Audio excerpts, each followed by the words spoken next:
Hey everyone, and welcome back to another episode of the Morning Brew podcast. For those of you who don't know, my name is Kayla and I am your host. Today I am joined by a very close friend of mine, Noah, and we are going to be recounting some of our funny and slightly embarrassing stories from our more prevalent musical theater days. So I hope you guys enjoy the episode. Without further ado, here is Noah. Hey friend, how's it going? Good, how are you? Pretty good. How's the LA life? It's solid. It's nice. I've been up and back a lot, so I've probably spent maybe, 3 weeks total down here. Maybe 4. You're enjoying it though? I am, yeah. It's super fun. Nice. What's the weather like over there? Is it? Right now it's kind of like, it's a little gloomy-esque, but it's like, right? Okay, we got the chilly. same. We got the same here. It's like 50-ish today. You've also got my cat Scotty in the background. Hey, Scotty. He says hello. Well, I feel like we've been on many a misadventure. We have. Ice cream museums to stripper poles. We've truly done it all.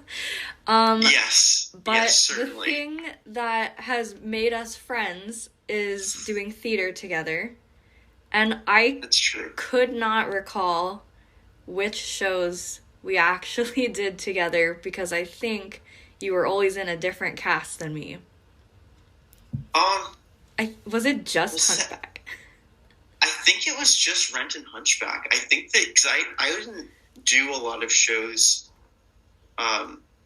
There was like a hiatus I took from CMT for a while. So like, I did a bunch of shows like in like starting from like 3rd grade to like 8th grade, 9th grade. Okay. But then like through high school, I didn't do it as much. And then I jumped back when I was in college for Rent, and I did then Hunchback. Okay, so we switched off then, because I started late. I started freshman year of high school, and then stopped when I went to college. Okay, yes, we definitely switched off. It's funny. Did you come back for Rent because your brother was Mark originally, right? Did I get that right? Yeah, he was Mark originally in the CMT debut cast. No, I came back to this because I kind of missed it and thought it would be like a fun thing to do. I actually didn't want to get Mark when I was auditioning. Really? What were you going for? I was going for not Mark. I just like, I didn't really enjoy the character. I thought it was kind of like, he's kind of like this like whiny guy, and I didn't really enjoy it. So I was like, I don't really want to play this part. So I ended up just not like wanting that, but then I got it, and I was like, okay, this is actually a fun role. And throughout auditions too, and like actually like play with it more, it felt like a better fit than any other role in the cast. So I think it worked out fine. I'm happy with the casting. That's good. You had a whole Harry Potter sorting hat moment then, where you're like, not Mark. Right? Yeah, exactly. that turned out all great. But yeah, I actually didn't even like the show to begin with. Really? Read was one of my least favorite musicals ever. I thought it was really annoying, and I didn't understand it. But yeah, it ended up being like a fun thing. It really grew on me. I ended up I remember when I first got the cast list. I was like, I should probably listen through this whole show because I hadn't done that. I was just kind of like. I had listened to a bunch of stuff, and my brother was in it, so I just kind of had the little brother view angle of the whole thing. But yeah, then when I finally listened to the whole thing, just sat down, read through the libretto and had it playing as I'm reading through it. It was okay, this is actually this is a cool story, and see how it's all an operetta, which I didn't know before I went into it to perform it myself. Okay, I gotta ask, are the feelings still the same about Mark and about Rent, or did they kind of change afterwards? They pretty much changed instantly the moment I started going into rehearsal. It was or really even just in callbacks, I think. I was like, this is actually a cool part. This is a cool show. I want this. So then that after that, I was like, I wouldn't say I'm like a Rent fan, but I do appreciate it. It's a really cool show. It's really well done. Yeah, I really like that one. I'm like, not to toot my own horn, but that is the only show I've ever had a mic, and I was scared shitless because I had to do the mic checks and I didn't want to. The mic checks that was one of the scary CMT rituals. You just kind of had to like, it was so horrifying because they just be like, all right, do something, and you're like, okay, I'll do something. And it's like you could do like the basic thing of like, all right, I'll sing my number from the show, and it's like, well, sometimes like if you have like a more supporting role, like you don't have a number, and then there's kind of this like, oh, how dare you sing the lead number, and you're like, yep. Why is this weird like social pressure to like find like the particular number to sing? It's literally just a song, and no one's hearing it except for like the cast and like the front of house engineer. So it's kind of funny. But yes, I totally feel you with mic check. It's a whole experience. Worst. I think I made someone come with me every single day because I was like I felt like I was auditioning again. And it wasn't even for a singing part. I had one line, and it was right. Because I was Officer Martin in that one number. I remember that part. I'm like, do I just stand up there and say right a bunch of different ways for like 30 seconds? Or like, what should I do? Can I sing Mr. Brightside? I think that it's like as long as you are like within like the levels that you'll be in for your part, then it's like that they're getting what they need. Like having been on the other side of mic check, like that's all you really need to give is just like, if you have like a quiet speaking voice for your part and it's like a timid role, don't go out and sing opera because it's not going to be a match for the mic gain. But yeah, it is funny. I kind of ended up learning to use it as like just kind of like a time to have fun and like experiment with like things to sing, because like, oh, I have like a song that I really like and I'm like practicing with it. I can just sing it here and kind of get like it's a chance to be on stage and just sing something, which is like always a fun opportunity. Yeah. Are we opposites? Are you like confident with singing? It depends. If I'm just like in like a completely like cold call situation and it's just kind of like sing something, it's like I don't know what to even like bring out. If I have like a rehearsed thing that I know I can like just sing and I'm like confident in like that piece, then it's like, okay, I have no issue with that. Okay. I don't think it's really fun. I explicitly stick to shower concerts with the full, meet and greet experience with my cats afterwards. But of course, I like to pretend that nobody else in the house can hear me. I know that they can hear me, and I thank them kindly for never bringing it up in conversation ever. That's fantastic. No idea if I'm good or not, but I assume no. I think you're great. I actually haven't heard you like sing a cappella or like just like soloing on a track before. That is intentional, let me tell you. you should like give it a shot. No. Oh my god, I wouldn't even know like what to do. Like so I made a list of the cringe things that I could think of, and the first one on here is my audition for Into the Woods, and I can't recall if I've ever told you about it. I don't think you have. So that was my first show. I was 14, and I knew nobody because I didn't do theater. And I walked in, and I sang It's Not Easy from Pete's Dragon because that was the only thing I could think of. And I also was sick, so I sounded like a prepubescent boy. And boy. I did my little song, and then the director, John, after I finished, was like, is this your first audition? Or like something that was a really nice way of saying that was so awful. And I said, Oh, no. yes. And then I was like, yes, it is my first audition. And then people clapped. Noah, they clapped. At least they're like supportive. That's like kind of a rarity. Normally it's kind of just like okay. Or you'll get like the good for you kind of thing. And you're like, oh. So at least like you got like communal support. That seems like a bright silver lining to an otherwise kind of situation. Honestly, I think if I'm by myself, I'm just more confident, so it feels more natural. But when I'm put on the spot, you know when you're nervous and then your voice it tightens or whatever, and then it comes out wrong. I think I'm gonna blame it on that. That's my excuse for today. Nerves can totally like impact your vocal performance. That's like a totally normal thing to occur. So I would not so much say it's just like blaming it on that. I think that's actually like what occurred.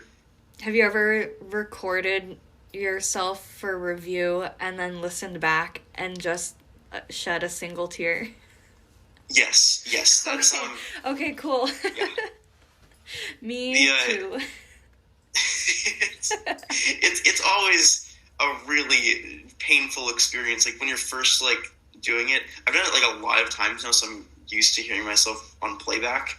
Because like when I started doing it because I was taking vocal lessons, and my vocal teacher just suggested I do that. She's just like, yeah, look, when you're singing, record it, play it back, and just like, are you applying the techniques I'm teaching you to like your actual performance?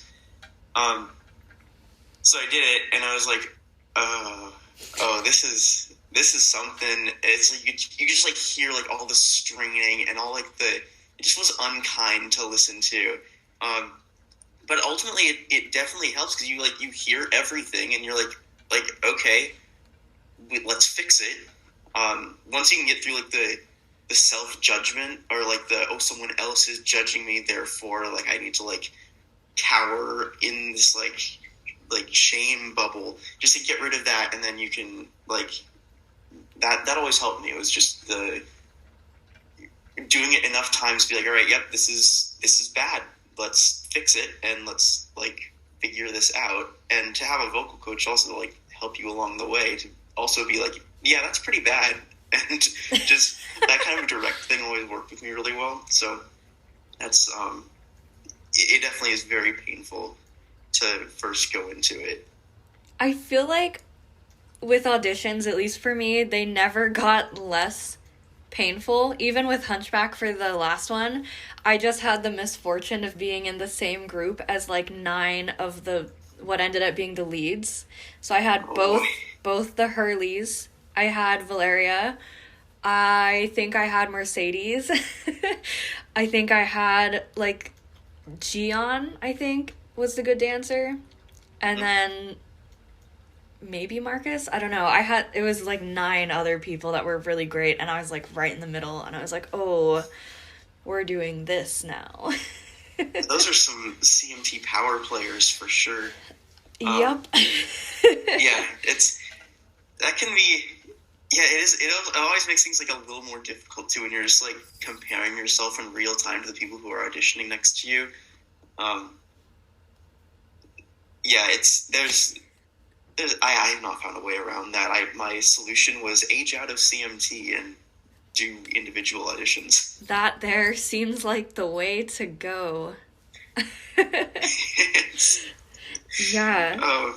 Well, the first thing that I feel like they teach you in beginning drama that I took in high school was the show must go on. And so that's the hallmark. I know.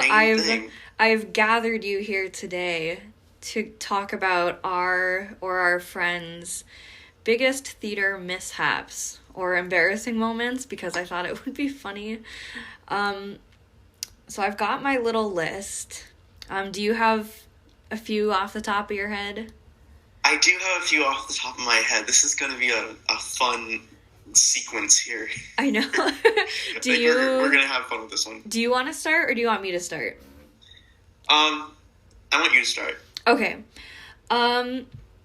So I'll start with like two that go together because did you see Grease at CMT at all? No, wasn't that like right before Rent? I think it was like it was the spring one, right before Rent. Yeah, that was still in my CMT hiatus kind of thing. Okay, good for you, because we pretend that this show didn't happen for various reasons. So, first of all, the drive-in scene was staged very poorly for a main stage show, which, for people that don't know, it's ages, 14 to 21, I think? Yeah, it's 14 to 20 at time of auditions. Okay, yeah. I think they've now changed it. It's now, right. You have to be in high school. Okay. So there are minors involved in this. I was one. And they set up these cardboard cars, or wooden, I guess. And there were, couples behind each car. And they're like, okay, this is, a very sexy, a very intimate, make-out scene and dance number. So my friend Alvin was paired with my other friend, I think it was Rebecca maybe, and they were fake making out, and he had a hair tie on his wrist and was tying her hair up while they were making out. And then the choreography, before it was reported and changed, was the girls do leg choreography and the boys do face choreography behind the car. Oh, so, doing this let kind me of stuff. Paint you a picture. So if I were to be a gymnast and lay on my back and when your legs are up but also you're holding your butt up, so it's really just all leg.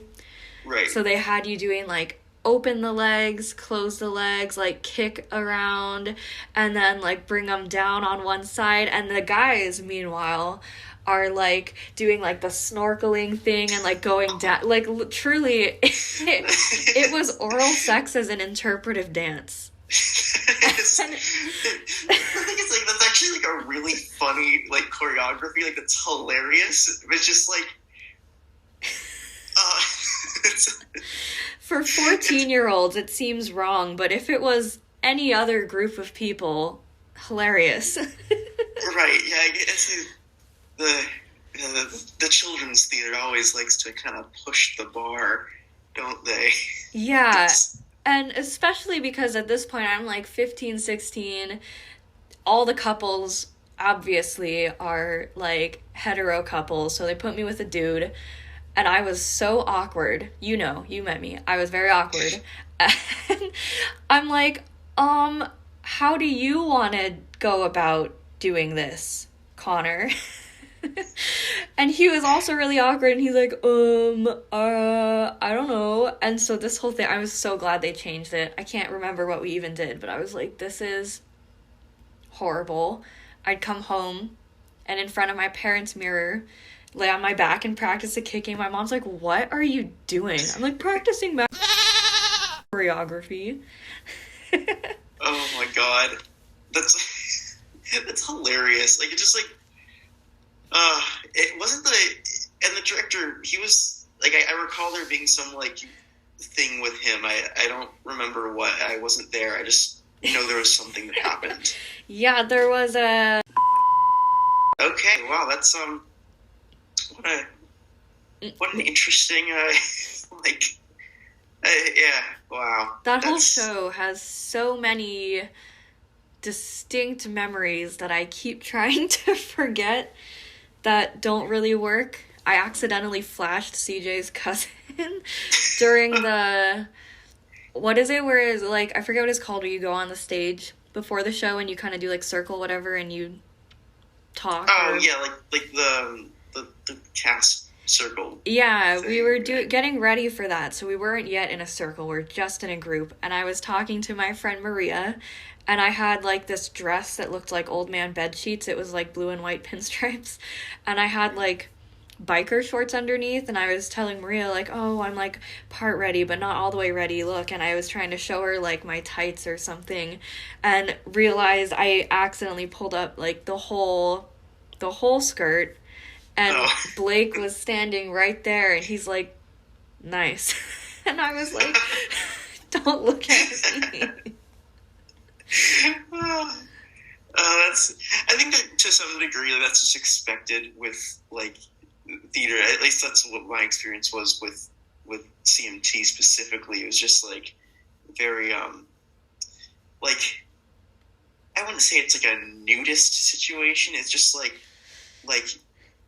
you expect to see others in their underwear, and you're expected to be in your underwear at points around other people. It's just like a slight deviation of, like, social clothing norms. Yeah. And for the most part, it's just for the sake of practicality, because sometimes you gotta change really quick. The pants have got to come off sometimes. The pants have got to come off, and there may be a bunch of other people around you, and that's just the situation.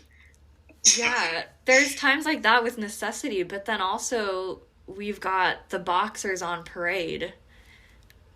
Yes. What a fun time. I never actually participated in that. Did I? I don't think I ever did. I think I may have, like, just, like, kind of tagged along, but I don't think I ever went full on Boxers on Parade. Okay, do you want to explain what that is for the non-CMT folk? Okay, yeah, so Boxers on Parade is, like, this whole thing. So pretty much it's, like, all the guys in the cast traditionally, I think the girls ended up kind of joining in, because it's theater. It's a whole, it's just kind of a whole fun hodgepodge. So it started off, though, with, like, all the guys in the cast would, like, strip down to only their boxers and run around chanting "Boxers on Parade," and then they'd go around, like, just kind of in the green room area, Mm-hmm. and that was it. It was just, like, going through the green room area. There was, like, you, like, bang on the doors, and then, like, it's like, oh, it's Boxers on Parade, like, woo, and people would go around the green room in their boxers, and that's just, like, funny. Then it, like, escalated where, like, you would go up on stage, and, like, people would, like, go on this whole, like single file line, marching Boxers on Parade up on stage and back down, because Montgomery has the two staircases to reach down to the basement dressing rooms. And I recall when I was in, and this isn't just main stage, this is Rising Stars too. This is like everybody does this. Oh, no way. I didn't know the children do it. Yeah, well, I was 8 in Tom Sawyer when I learned about this. Oh, boy. Yeah. So yeah, then I think it wasn't Tom Sawyer, it was, what show was that? It might have been Tom Sawyer. That was my first show, and it was a long, long time ago. But I recall people, like, they exited the theater and went around the Tech Museum and then came back. So they were just, like, flashing downtown San Jose, which is really funny. I think, good for them. It's hilarious. What are you going to do, arrest a bunch of 8-year-olds? Well, they weren't 8. They were more like there was, like, the higher Rising Stars. I didn't participate because I was 8. There was a lot of, like, the about to age out, like middle schoolers in Rising Stars. 13-year-olds. Yeah, the edgy 13-year-olds.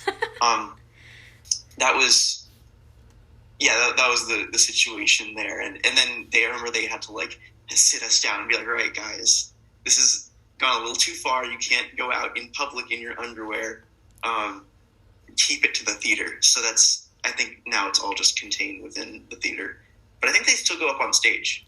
I think so too. I saw there was, like, an Instagram account circulating around that popped up into my feed once, and it was like they were trying to get that canceled, which makes sense, I guess, because it's a bunch of children in their boxers running around. I don't know. Yeah, I guess, like, I don't really think it's, like, that. I don't find it, like, deal. too crazy, only because, like, I guess I was the same age when, like, that happened.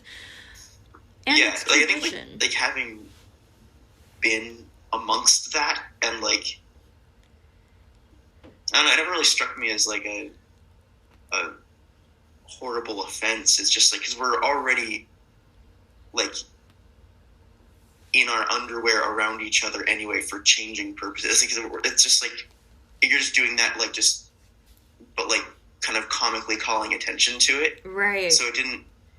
It still doesn't really strike me as a. You can opt out, right? Like, it's not like you have to strip down to your boxers and run with us if you're a boy. Yeah, no, there's no, and there's not even like any like particular peer pressure to do it either. Like, no one's ever like, oh, you should do this. It's just kind of like, if you feel like it's just like a fun thing to do. But yeah, and then again, I never really took part in it because either I was like, you know, just like, I'm like changing, I'm getting ready for this show. I don't want to like, I'm like putting on makeup. It's like, this is kind of like, it takes a lot of time too, because you're just kind of like, you have other things to do. I'm kind of prepping for this like whole production that's about to occur.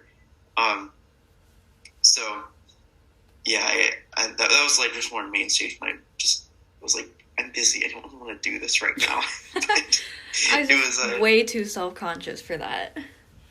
Yeah, I was definitely self-conscious about it for like in the Rising Stars. That's why I didn't do it when I was little. Was because it's just like I don't want to like I don't want to go like marching around in my underwear. That's scary. Yeah, and also these are all the big kids. Don't look at me. These 13-year-olds. Yeah, who at the time seemed like gods. They were just like the big and scary 13-year-olds. Oh no, they listened to My Chemical Romance. They're too scary. They likely did. They likely listened to some MCR. Oh my gosh. So what other mishaps do you have thus far? It's not so much a mishap, just kind of like a funny thing to admit that I did. I was the Mad Hatter in Alice in Wonderland. This was like probably middle school. It was still Rising Stars technically. I remember it was a dual audition. So like you go in and audition, and you'd like be in front of like two artistic panels, and depending on which panel like you appealed to most, they would like take you for whichever show. So in this case, it was for Peter Pan or for Alice in Wonderland. And so I was auditioning for both of them, and like I remember my mom was telling me, my mom worked at CMT at the time, that I was like originally kind of in like the casting pile to be like a lost boy in Peter Pan, but then Ian Lerner, God bless him, he was like, nice. No, I want Noah to be my Mad Hatter, and thank God, because that was such a fun role, and it was like one of my first like lead kind of parts where like I had like a whole like scene I could like have fun with the character. It was really fun. I still to this day like very much adore that show. But what the funny part was that there was this scene where I was like on trial in front of the Queen of Hearts, and she's like, remove your hat, and I had to like remove my hat, and I had like another little hat on top underneath my big hat, and it was really funny, but it didn't get like as big of a laugh as I wanted it to. So it was, and I suspect it was because it was a little tiny black hat, and I still do have black hair, so it just kind of blended in. You couldn't really see it. So I was like, this hat needs to be more visible. So I'm like, we're mid-show, and I go down to the costume like area, and I'm like, can you spray paint this like silver? And they're like, no, we can't do that. And it's like, Ian asked me to ask you to spray paint it silver, and they're like, oh my that seems God. like an odd request, but okay. So they had this like silver spray paint. It was like silver like specks like colors and stuff. So it was like this kind of glittery thing. They like glittered it up. And I ran back up from my seat and I put it on, and I got a much bigger laugh. So I'm proud of that. I'm sorry that I lied on your half, Ian Leonard, if you're listening. But I'm pleased with the outcome, which was a good hoot from all who could see it. We love it. That was a fun thing. I'll have to tell him he needs to listen to this one. We did an episode about Camp Rock like a couple months ago. Camp Rock? Yeah, Ian has never seen Camp Rock, so I made him watch it. I cannot say I've seen Camp Rock either. Oh my God. This is a tragedy. I know what we're doing next week. Watching Camp Rock? Gotta watch Camp Rock. What? I don't really even know like what it is. Like I've heard the title, but I don't really know. Please hold while I explain Camp Rock to Noah. It sounds like that sounds really good. Honestly, it seems like a fun kind of like. Was this like a Nick show? It was on Disney Channel in like 2008 or something like that. Okay, that definitely fits then. All right. Yeah, you gotta watch it with like a grain of salt because the acting is not. It's not there. It is non-existent, but it's very entertaining. Well, that's what counts. As long as it's entertaining, like I'm open to it. You should definitely watch it. And there's also a Camp Rock 2, which is the better one. Well, naturally, the sequel has to be better. Unless you're, like Mulan 2 or... is it actually better? Yes, it's actually better. Oh, I thought you were being sarcastic. I think it's actually better. Yeah, the first one's more iconic. Mulan 2, we don't discuss that. That doesn't exist. I don't know what we're talking about. I just made that up. What a funny concept you just came up with. I know. Oh my god, we should write that down.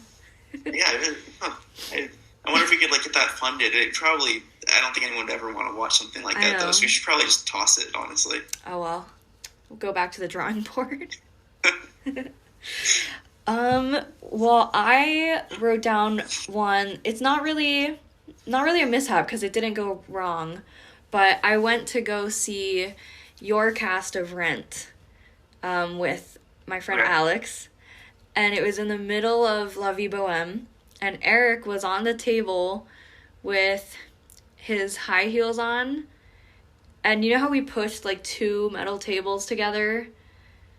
Mm-hmm. His heel was rearranged the whole set and his heel was small, and it was like right on the crack between the tables, and Alex and I were freaking out because I'm like, oh my god, what if like the heel falls through and he like falls off the table or like breaks his ankle or something. So we were like freaking out on the side, but I don't think anything went bad. So I was like, thank God. That must have been because I or was it Tyler? It was whoever. Tyler was my okay. Maybe angel. It was Tyler then. But there might have been a show where they they swapped, or like if not swapped. Maybe Tyler was like sick or something, couldn't make it. Maybe I don't recall though. It was I can't remember. But yeah, that definitely freaked me out a little bit because I was like, Alex. That is a little bit of a, and just like those tables are so unforgiving. They're just like metal. They're just like just steel, and it's just like yeah, if you fell on that or just like hit your head on the side, that would just not be a good time.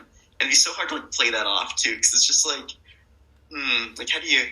We're all having this like rollicking good time in this number, and then someone's just like dead, and you're like, woo, nice. Life. I think I had to stand on that for the finale or something. I remember I had to step on a chair and then onto the table, and I was like, this is not it. It's funny because it's not even that high up. It just like you're like on it, and you're just like, oh my god, I'm so high up. But so you're like, it's probably like 3.5 feet tall, if that. It's it's not that tall of a table. Not that tall, but it's just that the illusion. I think because the stage is also elevated, so when you're looking directly down, it looks more like 6 feet or so off the ground. That's true. Yeah, you get like kind of the parallax perspective of the audience. Yeah, definitely. Yeah, that reminds me of my other story. If you don't mind me telling this one. Oh yes, go ahead. Just in terms of heights and stages and differences in heights and the things that can occur if you have two levels without barriers, which is, it's one of my favorite theater stories, and I think you know this, was in Hunchback. I fell off the stage, and I've never fallen off a stage before. I don't know why it occurred. It just, something happened, and I just fell off. It was during like a large group number, and it was like I was like kind of off to the side. Like, it wasn't, like, I was, like, kind of like the diagonal part of the Right. thrust where, like, it wasn't, like, fully on, like, little, like, side skinny sections. So I had some room to work with. But they had these platforms built up for the statues that were, like, kind of standing against the proscenium wall. And I remember I had to, like, be there, and I think there was, like, some slow motion of some kind. I was, like, there. Anyway, there was kind of this, like, parade of, like, gypsies who, like, they had, like, come through from the side door in front of the proscenium. And I was blocked to be, like, kind of sort of in their way, like, that they kind of just, like, were supposed to, like, weave around me. And I think it was Andy Burns who was, like, she was, like, coming near me. I tried to, like, kind of, because there was, like, very little space. So I was, like, trying to do-si-do with her so that she could, like, get through the center stage and I could, like, kind of take her spot as she's coming on. So I kind of, like, go to step to do that. And we've been doing this for, like, many shows. There was no issue before. But for some reason, I just step right off the stage and falls, like, into the pit, like, fully into the pit. And I remember, like, looking up and seeing some patrons in, like, the front row, because I was, like, kind of, like, diagonal on the stairs. So, like, my head was, like, just kind of barely peeping out at audience level. So I kind of, like, looked up and saw, like, this family just kind of, like, giving this quizzical look, like, huh, what a curious move. And then, like, I look over and there's Amy Jan. She's, like, directing, or she's conducting, and then she's, like, kind of, like, looks over and she's, like, huh. And she just keeps conducting what she's supposed to do. Oh, my gosh. She's kind of, like, making these, like, definite, like, eye contacts with people, like, right after this, like, fall has occurred. It's, like, it's very funny because no one really knows what's gone on. Because it's, like, why is Noah in the pit all of a sudden? But I remember, like, being very concerned at the moment, too, because I'm, like, I'm in full show mode, so, like, I have my confetti throw cue that I have to hit, despite having just fallen off the stage. Yeah. So, I'm, like, I have, like, less, I made, like, a measure to go, and I'm just, like, I have a confetti throw. So I have to, like, I'm, like, still a little bit dazed from, like, just, like, toppling over. I just, like, jump up and, like, run up to, like, the top of the stairs and, like, hit the throw, like, right at the perfect time. and then I just, like, bolt off, like, up the stairs and out back to backstage. But yeah, that was a hilarious experience, and I was just kind of like I remember I was like just ran into some people backstage, and I was like, I just fell off the stage, and they were like, what? I was like, yeah, that definitely just happened. I just fell off the stage. It was just such a goofy little experience. It didn't really, like, I don't know, I wasn't, like, horribly hurt by it. I landed fine. It was just kind of like, what? Never expected that to happen in my last show. Of all the things. Yeah. Were you at that one rehearsal that went really late when Armand fell down the stairs, like the big stairs to the risers? Yes, that was my off cast. So I was, like, right under all of that as it like occurred. So I was just, like, there with, like, my, because we're in the same off cast. Yeah. Yes. Yeah. So I don't remember where. I don't think we were blocked next to each other, because I remember being, like, down. I was, like, backstage left, like, kind of, like, in, like, the lower level stage left. Okay, I think I was right above you with Andrew. Because we must have been, like bunk beds. Floor neighbors. Yeah. It was like a 2-story set for people who don't know what was going on there. But yeah, I remember being there and just, like we're all just kind of, like, singing, and then we hear this and yeah. Ow, just poor Armand, he just, like, topples down this, like, it was, like, a very unforgiving staircase. It wasn't, like, a these are one. Steep ones too. They're like the Home Depot, like rolling. That's exactly what thing. they are. They're steep. They're metal, and they're they got to be at least 6 or 7 feet up. Oh, easily, because it's like, yeah, if you're just, like, standing under that platform, that was probably, like, 7 feet tall. Yeah. So that's probably, like, a 7-foot tall drop. Yeah, it was, and we were just like, what what was that? And then we're just like, wait, hold. Like, we had to go, like, I forget who called hold. I think it was a cast member who was Did like, you hear, stop. Did you hear me scream? Because it might have been me, because me and Andrew whipped our head around as soon as we heard him say ow, and out of reaction, I started screaming, stop, like, Kevin. That was definitely what I heard then. That was me, which was such a awakening moment, because I was falling asleep on Andrew's shoulder, and we actually had written a whole song to the tune of God Help the Outcasts, and we changed it to God Help the Offcast. And we made it a whole thing. I'll have to text it to you, because I think I still recall it. I wrote it down somewhere, and I sent it to Ian Leonard directly after, because he thought it was funny, but I'm like, we can't tell Kevin about this. That is so funny. I recall God Help the Offcast as being like a saying. I remember, like, I think, like, you wrote it on the the board that everyone, like, signed at the end, or someone wrote it. I think so, because I was telling a couple people, and they started singing it, and I was like, tag me in that.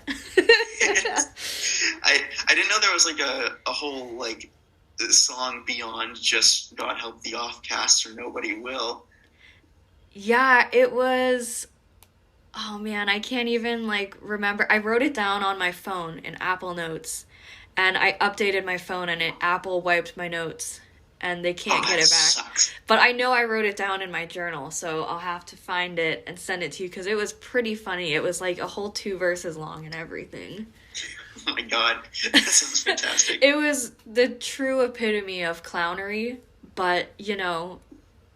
What else are you going to do? That was, like, that show was, it was really good. That was a really good show. That was my favorite, for sure.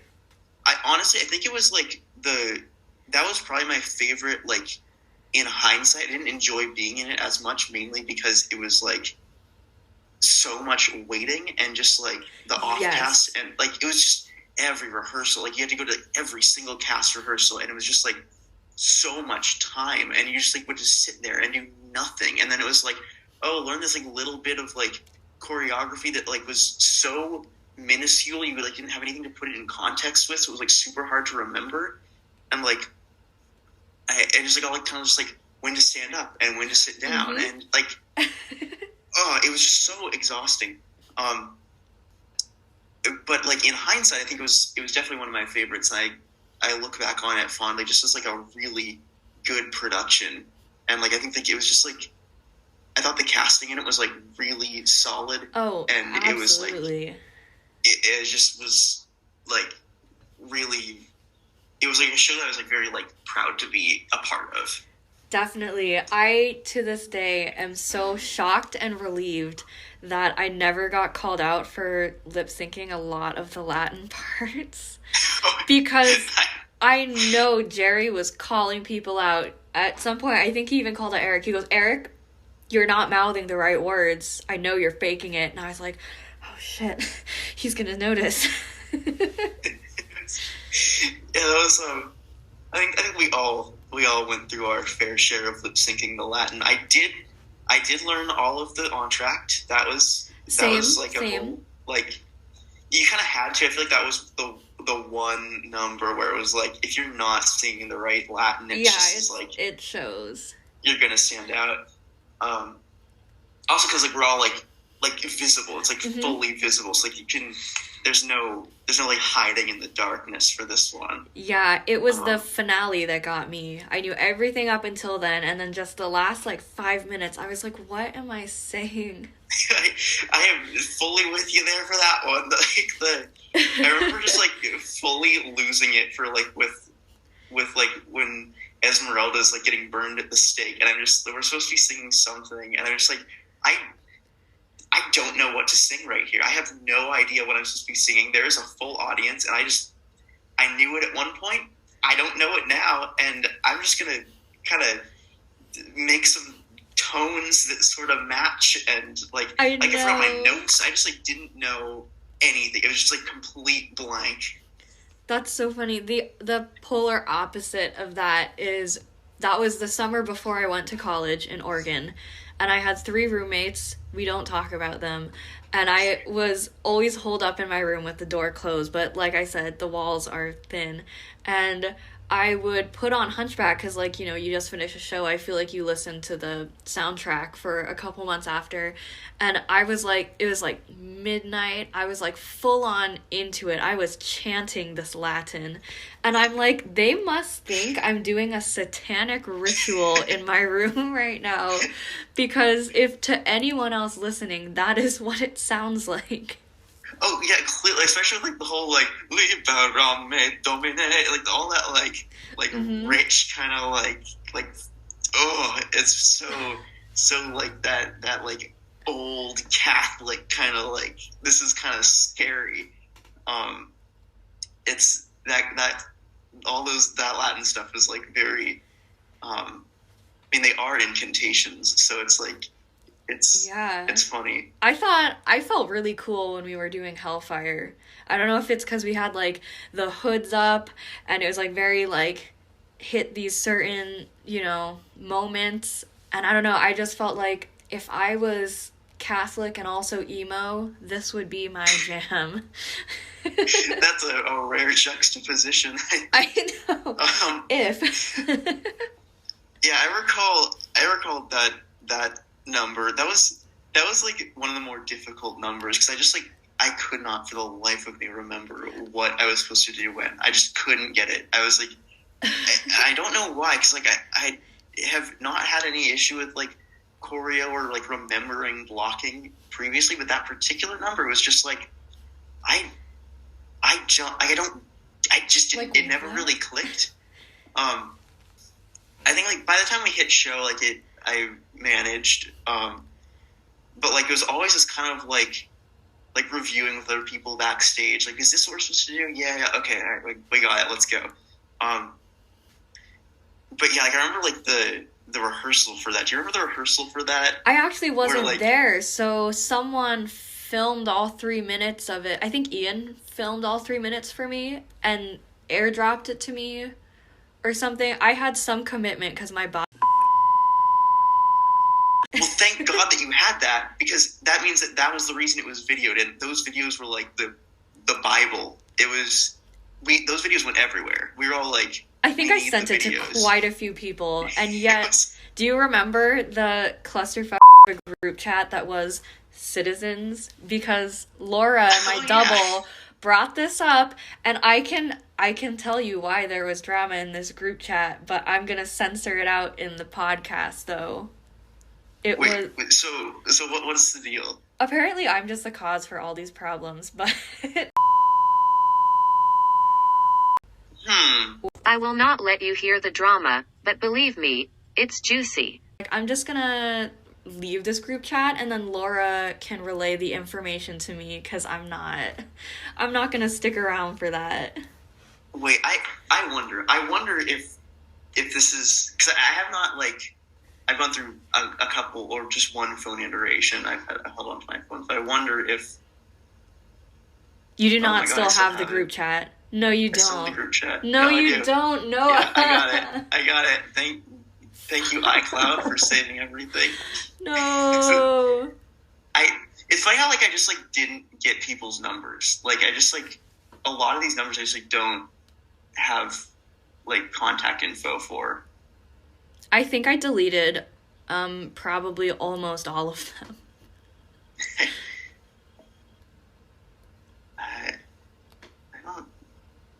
If you have mine and it says Kayla said something and then there's immediate dislikes and all caps after, that's her. See, I'm not seeing any of that. Let's see. I think I left pretty early on, so I'm not sure how much of it has me actually in it. There was a lot of discussion about the hoods for Hellfire. It's like, it's so different because this is like a text message chat. It's not iMessage, so like it's always just like someone disliked and like a giant text bubble, and it's just like, it's just interesting to like, it's like to just have it still and be like, oh wow, this is like a little time capsule. Oh god. Well, anytime it says disliked something, the long text is probably mine. That is so, like, Isn't lame. it petty? That is that's so really petty. Like, I didn't even, like, catch on to that at the time. I just was like, oh, like, someone's disliking it. I think because I didn't have numbers saved, so it was just, like, some random number disliking some giant text block. I was like, I don't need to commit a whole lot of, like, mental wherewithal to this situation. Yeah, but now that I know, that's very lame. Well, that's the tea, and that kind of fed into one of these other things that I wrote down. He actually refused to interact with me in any scenes. Like, there was one scene, it might have been, it was towards the beginning, it might have been Rhythm of the Tambourine, and he walks over to me and this other girl and is supposed to, like, do, like, a, you know, mimed interaction, and then we all exit, and he wouldn't look at me, he would refuse to interact with me, so I'm just kind of over here, like, you know, doing my own thing, and I'm like, that's so unprofessional, like, at least fake it for 30 seconds, you know?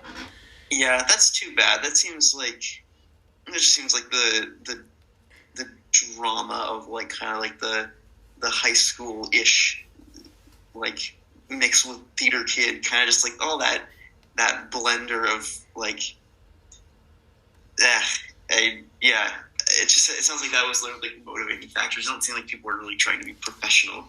I know, like, totally. In these shows.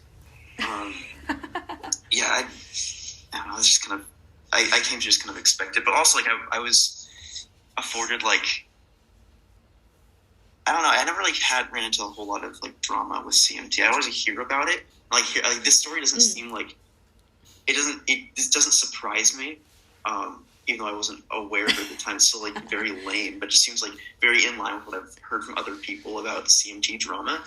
But, like, I don't know, I guess somehow I managed to escape unscathed. Maybe I was just very unaware, or maybe I was just, like, I mean, I don't know. Ignorance is bliss. Like, I don't know. I kind of assumed, because I'm an anxious person, I just thought, like, oh, everybody knows, like, our dirty laundry between me and... But I don't know. So I got really excited, you know, between rehearsals when we would go to, like, Johnny Rockets or something. I got really excited when you and Cam invited me to go with you guys, because I was like, oh my god, maybe the whole group chat doesn't hate me. Oh, yeah, no, I had no idea any of this was going on, and yeah, that was, I'm sorry you felt that way. That's so lame. Cause no, I hung out with other people instead, so I would, like, make jokes with, like, Danny Bailey, or, like, Casey Hurley. That one show where he yelled Clurd instead of Claude. I forgot about Clurd! Oh my god, that was so funny. I think I texted him right after, and I was like, let's make that a shirt or something. He's like, stop. Oh, that was so funny. Was that so funny. a live show, or was that a rehearsal? I feel like it was, like, the last tech rehearsal. I don't think it was in front. I know it we might were have been in a the school theater, show. but I think it was a school show. It was definitely funny. It was Clurd. Oh my gosh, that show was a good one. I mean, if we're talking about being petty, I got my revenge a little bit. I got to I was pushing Jeffrey for a bunch of numbers. I love him. He's so sweet. And I accidentally ran over in the middle of Esmeralda, and then with Jeffrey? Yeah. I ran him over with Jeffrey on accident because I had to maneuver all these people that are running back and forth, and he just was there, and I, like, clipped his heel or something, and then I intentionally just gently bumped into bows once, and then I was like, that's my revenge. That's like a funny little petty revenge. Was Jeffrey in on it? No, but he's so cute. He sent me a note, like, you know, you send the candy and the notes, and he sent me, like, Skittles or something, and the note said, "Thanks for taking me to the burning." And I was like, oh, you're welcome, Jeffrey. Glad we could watch someone get burned at the stake together. That's great. Jeffrey was one of the people I didn't ever. I think I was never like really in like any like scenes with him, or like I never really had like, a lot of overlap with him, like really any show. And like he seems like really cool, but I just never really got to know him, which is like kind of a bummer. No, he is. I think him and Adam like maybe like once or twice came to lunch with us after or before. Or so I definitely have photos somewhere of like our whole table and like the twins and Adam and his mom and Jeffrey. Oh, so I know Adam because he was my king when I was in Once Upon a Mattress. Oh, so it was okay. It was funny because he was like very young at the time, right. And I was that was my last Rising Stars show, so I was like 13, and I was Prince Dauntless, so like he was like. Just this like little like king. It was a really funny casting. We had a good like number together, which was really fun. But yeah, that was a fun show. I really liked that show. It was that's classic. Fun. I feel like I can't talk about theater stuff without referencing working at summer camp at all. Yeah, like CMT camp. Yeah, were you working at CMT camp ever? No, I never worked it. I was a camper once for one session when I was in like elementary school. Didn't super like it. I think I preferred more like being in like a show and like that kind of like full structure. I didn't really understand like the whole idea of like a medley production. I didn't like that. I was like, we should just do a full show. I don't think no, I was definitely aware of like licensing at the time. I was just kind of like, we should just get licensing for a full show. This is dumb that we're doing these little like productions that are like half shows. But yeah, so then I just stuck to the normal shows after my single stint as a camper with CMT camp. But I worked as a counselor for a different theater company's camp, but not CMT. Anyway, what is your story about CMT camp? It's actually a story that Jack Whitlow referred to me because we were working camp at the same time, and he was teaching the tiny tots that are like preschool. They're like under 5, I think. And is always the acting teacher. And I don't know what they were doing, but I think he said they were, like, in a circle playing this game, and Tony was, like, being silly with the kids, like, rolling around, and one of the tiny tots, out of nowhere, yells, "I can see your penis!" And I was like, what? And Jack was, like, cry laughing, and he came running up to me at the snack break. I was like, you will never guess what my tiny tot said. And I was like, oh my god. But that's also not the only time that something like that's happened. Like, have you heard of the cow game? No, I haven't heard of the cow game. Okay, it's kind of complex, so I'll explain it as simple as I can. But you sit in chairs in a circle, all facing the middle of the circle. And Tony and I would get up, and we would put blindfolds on certain kids. All their eyes are closed, by the way. And if they have blindfolds, they're going to fight for this cow puppet in the middle of the ring with the blindfold on. And we would, like, hide this cow puppet. And the rule was, just for safety, if they start crawling towards you, you put your hand out like this they'll, like, gently bump it and then turn around. And if they start coming, like, straight at you, you put your hands like this, like, on your knees, so they don't, come any closer. And I had this one camper who was, like, 10 or something, and he, like, was not a good listener, like, was not good at following directions, and he didn't put his hands out, and Tony and I watched an absolute horror as one of the blindfolded girls is going on the ground, reaches up to this boy's crotch and squeezes as hard as she can, thinking that the cow, for whatever reason, is going to be at that level. And I was like, oh my god. And the kid looks at me like, oh my God. And then Tony looks at me like, oh my God. And I just said, Richie, put your hands up. Because that's all I could think to do. Oh, that is just rich. That just seems like a written sketch, honestly. That's just so funny. It's... Oh my God. Yeah, it was very funny. That's just like... That's so funny. That's just like very like camp, like theater camp. I feel like that just lines up just right. Yeah, I have too many camp stories to tell. Do you have any more funny ones on your end? Let's see. I'm sure there's some other ones. Like, I mean, I could talk about my some horrible auditions that I've been through, if that would be entertaining. Oh, sure. By all means, make me feel better about my auditions. These are rough. I will definitely start with the Hunchback audition, which was like, it was mainly just that I wasn't like. I'm glad they called me back for Quasi, which was really cool. And that was the callback I wanted. Like, this is great, awesome. Got the callback.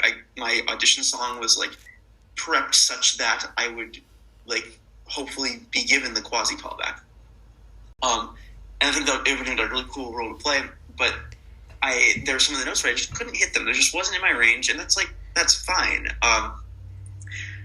But they really were like trying to filter people out in those callbacks. So the number that they had us sing was it's the last one, the really like not the last number, like the last like Quasi solo. Made of Stone. Made of Stone. Yeah. That note is hard. Yeah, it's like the B flat. Like it's up there. It's high. It goes for some time. Yeah, like as if and it's like, good Lord. So I could not hit that. I knew that I couldn't hit that, but they were like, all right, go sing it. And I'm like, well, let's give it a shot. So I just kind of had to like, I was getting there and I can get like almost there, but then like it was like that very last one where it's just like, I think I like had just kind of like, I don't think I was fully committed to like belting it because I knew I couldn't hit it, which was screaming at that point. So I kind of like flipped into this like really trash falsetto, and it was like, I just like knew it at the time. This is just bad. This is not good. And like it was just like watching us like Mason's there, just like on his like iPad, just like taking notes, and he's kind of like, okay. And it's like, yeah, I'm fully aware. Like I don't need like your input because I know it's so that was rough. And then naturally I didn't get super called back because I wasn't really expecting it. I was just kind of like, oh wow, that was a rough one. And it was, yeah, that was a time. And then the other one, which was super rough, was going back a couple of years. This is pre-CMT hiatus. This was for Shrek the Musical. Ooh. When I got it, it was just a difficult audition process in general because it was my second main stage show. I had done Xanadu previously, which was really fun. It was like fine, and somewhere in between Xanadu and main stage, they like switched up the process where like they like put all the sheet music online, and they didn't like walk you through the callback songs. Oh. And previously they would like at the audition they would like give you your callbacks, and I remember like at the callback proper they would walk you through the audition, like the song snippet they wanted you to sing, and just like a quick like plunk it out on the keyboard so you get an idea, and then you sing it, and they're like, okay, great, yay or nay.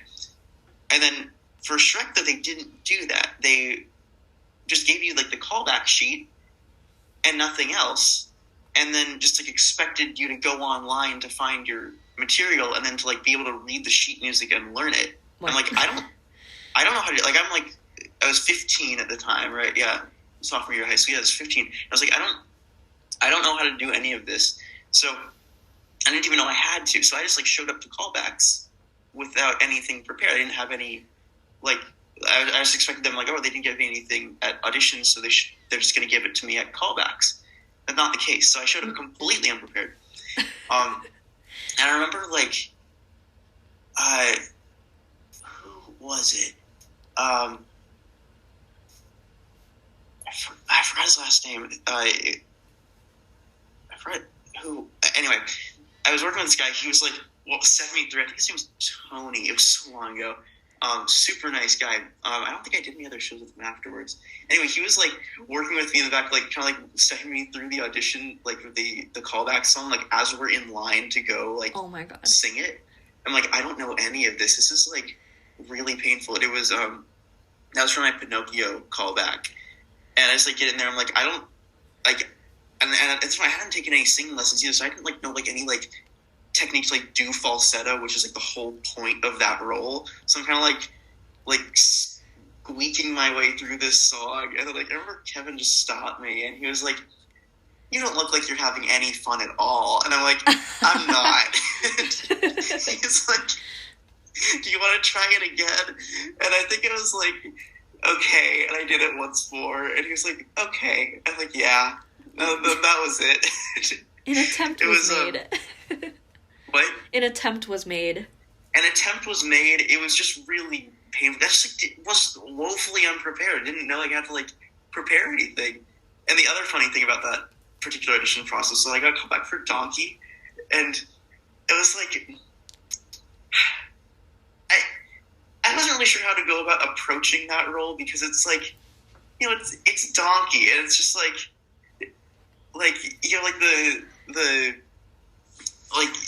the Eddie Murphy kind of like voice, and it's like, I don't feel comfortable doing that voice. It's like, and I just remember being like there, that's like with this callback sheet, and Kevin's just like, all right, go ahead, and like, do you want me to, like, do the voice? And he's just kind of like, uh-huh. I'm like, I'm not gonna do that. That feels wrong. So I just kind of read it, and there's like I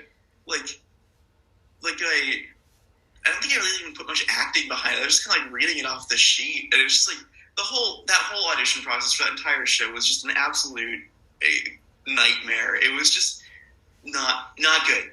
Very bad. My least proud audition moment was certainly for that show, but it was still a fun show, and I have fond memories of just the musical itself. It's a fun musical. That's good. I really enjoy being in, like, the, you know, Villager number 3, like, that kind of group. I feel like it's the same fun of a show without, like, as much of a time commitment as being a lead, you know? Yeah, it definitely is, like, you get, like, it's more of, like, a taster of the show. It's like, you can be in the show, you can have some fun songs, you get, like, more cool dance numbers, which is cool if you like dancing, and, but you don't need to, like, be there all the time, except for when it's, like, Hunchback, where it's, like, you have to be there all the time. Oh, yeah, that was wild. Yeah, that was like, it was the worst of both worlds. Like, be here all the time, and also, like, don't be in anything. Just, like, be here in case we need you. And it's like, no, I don't like that. Yeah, just exist in, like, the green room, but also don't be too loud, because we are still working. Yeah, exactly. Or the best part was, like, here, just sit on stage, hold your, like, blocking, and don't talk, don't do anything. You can't even whisper. It's just like, all right, we're sitting here, and it's been, like, hours. Remember that clock was just so, like... Oh, my gosh. I just, like, look at that, and it's like, is it, like, 9 o'clock yet? Weren't they, like, did they went to, like, 9 or 10? Like, they were late rehearsals. Yeah, they were kind of late. It was... Yeah. But still, I'm glad that no matter what the rehearsal and audition process, it's always, like, the shows themselves always ended up being fun, and it was always, like a good, like... thing to think back on. Yeah, I enjoyed all of them except Grease.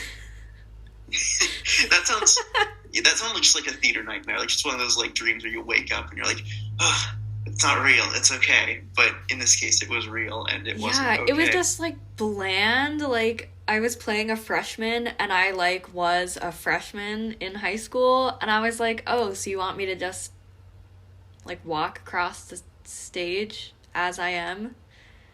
And he's like, yes. I was like, oh, okay. We can do that, sure. I know.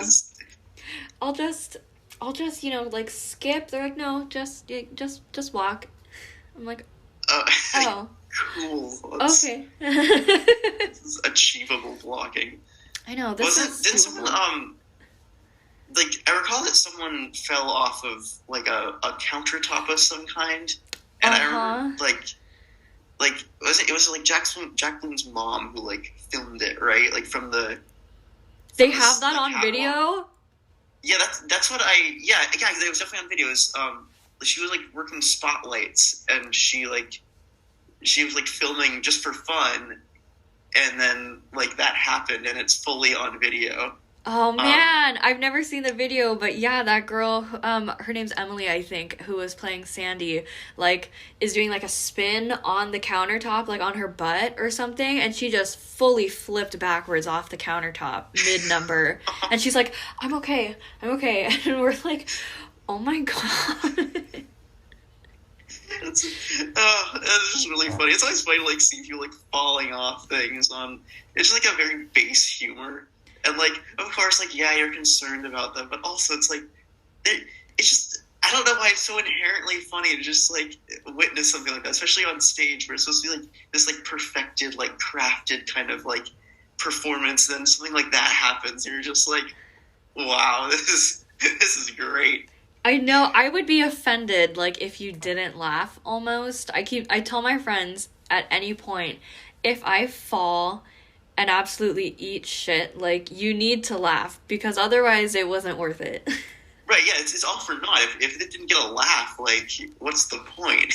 Yeah, I mean, I guess I'll fall again, but with a spray-painted silver little top hat, and then I'll get the bigger laugh. That's true, yeah, as long as you have that's what I've learned so far. The added visibility, that's... I know, right? The extra laugh.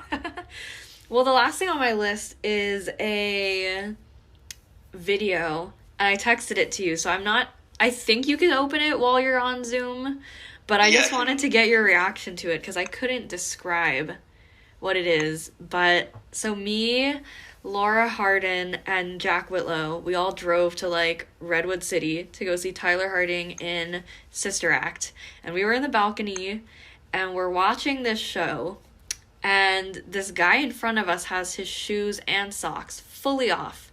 His feet look like he works at a coal mine. And in this video that I took, he flexes his toes out and brings them back in, and you could hear me in the video go, ew, the flex, though. let me watch this. Hold on. Is it gonna play? Hold on. Uh-oh. It's doing the good old spinning beach ball. Love it. Let's see what happens. If not, I just pulled up my phone.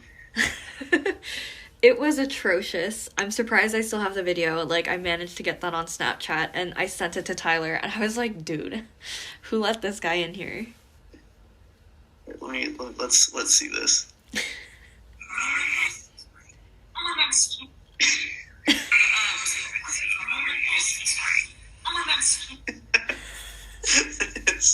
That's pretty gross. Why is he, like, not wearing his shoes? He's in a theater. Like, I know. That's such a strange thing. I felt for a brief moment like I was on the Pirates of the Caribbean ride where you're in the boat and you go under the bridge and that guy's foot is just right in your face and it's dirty and it's just there. I don't know that part of the ride. I guess I'm not as familiar with Pirates as I could be. It's like right after the guy in the mud next to the boat with the cats or the dogs or whatever, and there's a guy sitting on the bridge like playing an accordion or something. Oh, okay. Yeah, I can kind of picture that. They kind of all have dirty feet though, so I guess you could picture any of them. Yeah, they're all kind of walking around barefoot and they're like dirty cobblestone, like bayou. Yeah, get your scurvy feet out of here. this is a fine establishment. Yeah. Yeah, that was certainly one of the grossest things I've seen at a theater.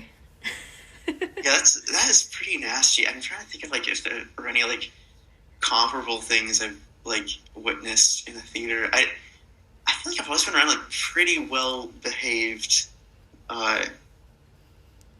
patrons.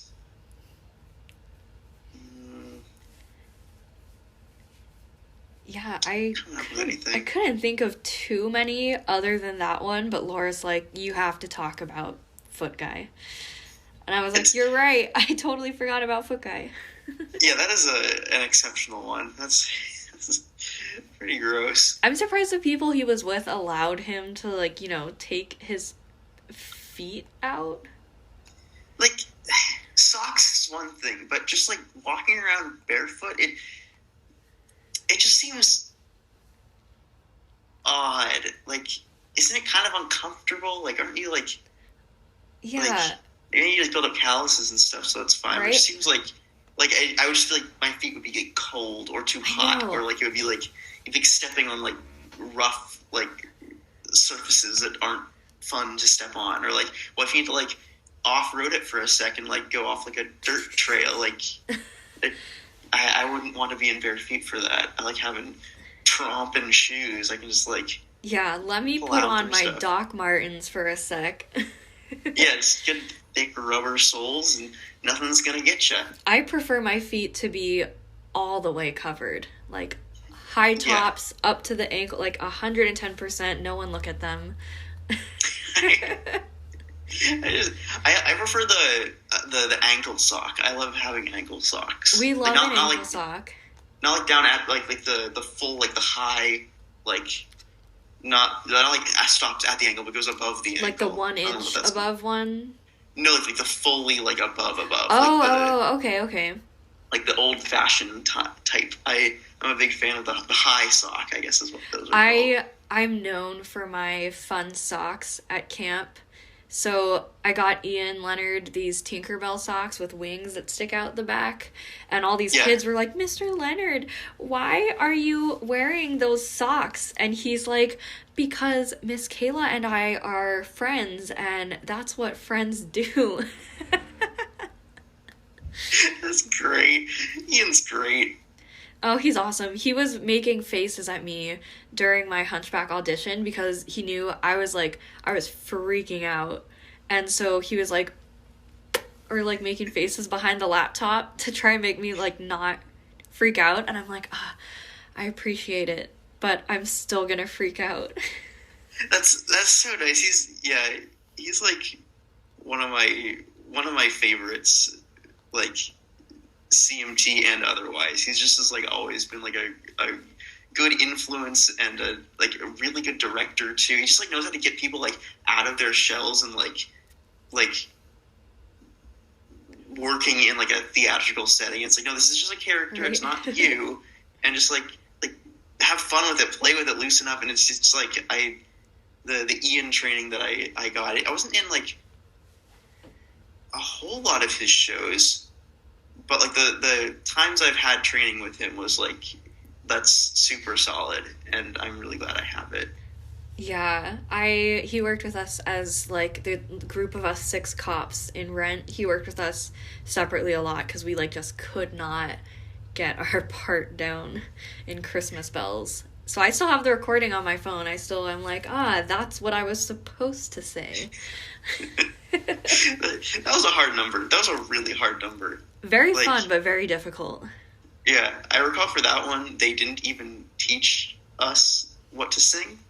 Like, it was me and Mitch and Andy, and we were like, you didn't teach us this number at all. And we were like in like a whole cast thing. I think Kevin he stopped the rehearsal because he was like, where are my leads? Why aren't you singing? What are you doing?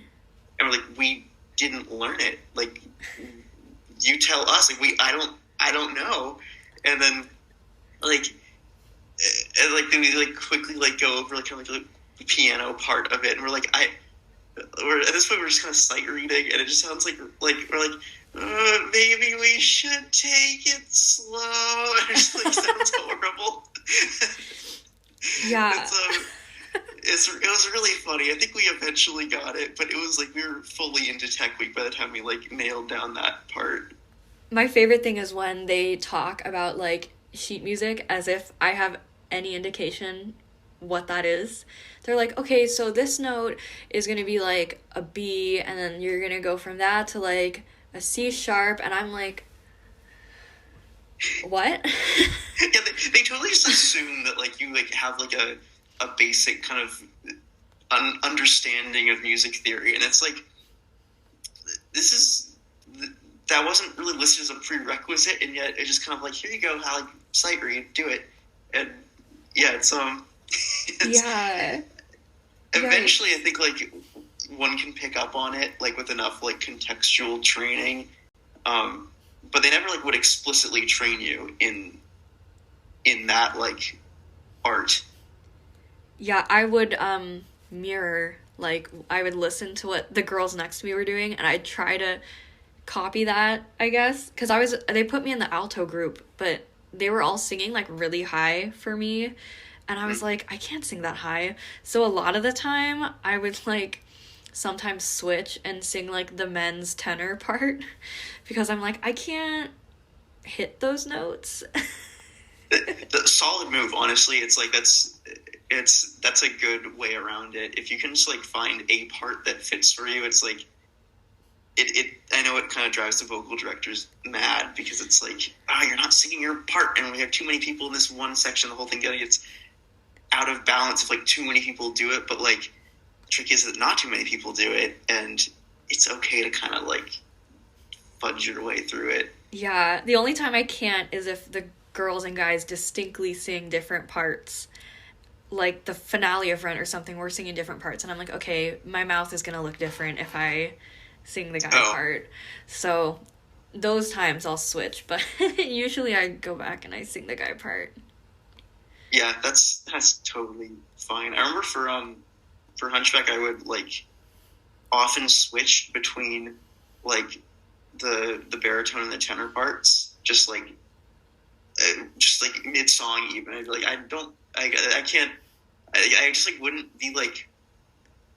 I wouldn't really know what I was supposed to be singing because like it was so quick. Like they would go over the parts so quickly. I could never like fully like. I could voice record it as much as I wanted, and I still like couldn't quite ingrain it. So like I would often just kind of like, oh, this sounds right, and it would often be like some amalgamation of like the bari and the tenor parts, which was like definitely not good technique. It's certainly frowned upon, but you know, it sounded okay. It wasn't noticeable. I didn't get called out for it, so I think it was fine. It's definitely not something to strive for, though. That's good. Well, I think that's all the that's all the things I could think of that don't involve any of the drama. And to an extent, it's all drama, like the whole thing. Yeah, I was like, I have a lot, and then I was like, okay, let me weed out the ones that have drama that I have to censor, and then I was like, I have like 3 stories. Yeah, I'm trying to like. It's most like for me, it's mostly just like bad auditions. That was like the most like comical stuff or the bad auditions. I can tell you about my Newsies audition. That was a fun one. Yes. Shall I tell you about the Newsies audition? Do it. It was the thing about the Newsies one was unlike the other ones. Vocally, it was fine. Like I was super confident in the callback and my like what I had to sing. There's no issue there. The issue is that it's Newsies. It's a very dance heavy show, and I have like dance training, but it's more like I don't have much ballet training. I took like a couple ballet classes like a long time ago, so like, I sort of know some of the terminology, but for the most part, it's more just like a lot of like jazz and hip hop is like where I'm mostly coming from, and which is great because like those can cover you for most musical theater shows, and it's like and you still learn to move, and that's like the more important thing. Except when you're in a particular audition where they bring in some choreographer from New York, and he's just like giving you ballet terms, and he's just like, oh, we're gonna do the da-da-da and a da-da-da and a da-da-da, go. And then it's like, I don't know what any of that means. You're just like expected to know like all these terms. I just like didn't know the terms, so I was just like clearly I think a good example is like in Chitty Chitty Bang Bang, you have like the Dick Van Dyke character, and he like there's a number called Mule Bamboo, and he's like learning a dance with this like dance troupe as he's like it's this whole funny plot. It's a great number. You should watch it if you haven't seen it. But the joke is that he's always like a beat and a half behind everybody because he's like looking around and trying to like learn the dances he's going. But he still pulls it off. I was like that, but I didn't pull it off. I was just behind the whole time, and like it just was very bad. And there was like some like floor work we had to do where we were like rolling around, and like it was just an absolute mess. Because like I had like, I don't know if you remember this, I had like really long hair at the time. Yeah. And it was like always in my face. So I wore like a baseball hat a lot because it was like the only thing that would like keep my hair out of my face. I was like wearing a baseball hat and like dressed in like pretty much what I'm wearing now, just like these kind of like sort of stretchy chinos and some Vans, and I'm at this like dance audition, and everyone's like wearing like sweats and like ballet shoes, and I'm like, oh, I'm out of my element here. And I mean, I have this hat that I'm like trying to do, like rolling around on the floor, and the hat's like falling off as I'm like rolling around. So I'm trying to dance this hat, because if I don't, I have hair in my face and I can't see what the other people are doing, and it's the only way that I can tell what I'm supposed to be doing.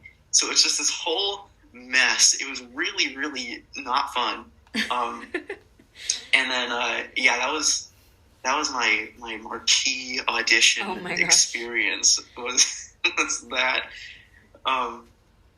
But yeah, it was at least I had the vocals down. It was great. I got like one thing that was like I didn't leave like horribly disheartened. It was like at least I got like, I know I'm not the best dancer. This just like really just kind of like sunk that in. But it was like quite a time. That's good. At least you got like part of it. Yeah, at least I got part of it. I didn't get cast at all. That's fine. But yeah, it was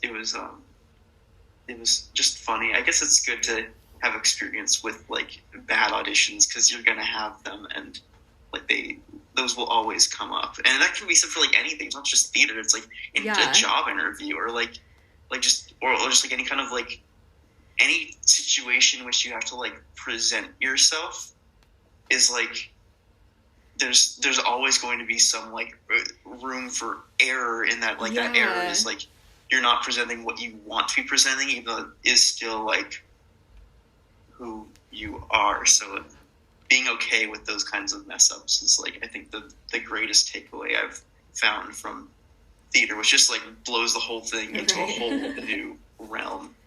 I'm still working on that myself. I don't do auditions anymore, but just the rejection thing, dealing with that. Yeah, it's like a very real kind of like just life thing, and I'm still not like perfect at like dealing with it. It's definitely not. It's never fun. It's never like a fun thing to like be like, ooh, this is like not a good situation, but like to at least like acknowledge it and like be able to kind of like laugh at the situation, like per se, or like the derivative of the situation. I think that's like a good tool to like be like, wow, this is like this is funny. Definitely. Well, the slutty Barnacle Boy to my slutty Mermaid Man, it has been a lovely time going over these fond memories with you. Good chat, good trip. I know. I can't believe you still have that group chat. If you ever want any like access to old dramatic group chats, I'm sure to have all of them. So. But thank you. Well, thanks for coming on the podcast. I had a great time, and Thank you for inviting me. I will text you because you definitely need to watch Camp Rock. Okay, and yeah, you should check out the Mule Bamboo number. Yes. It's one of my favorites. Send me a link. I'll watch it. All right, cool. All right, well, bye. I'll talk to you later. Okay, bye. Have a good day. Well, guys, that's all I have for today. Let me know in the comments what was your favorite story from today's episode. Once again, if you enjoy this podcast, be sure to share it with a friend. And I will see you guys next week for a review of Spider-Man No Way Home.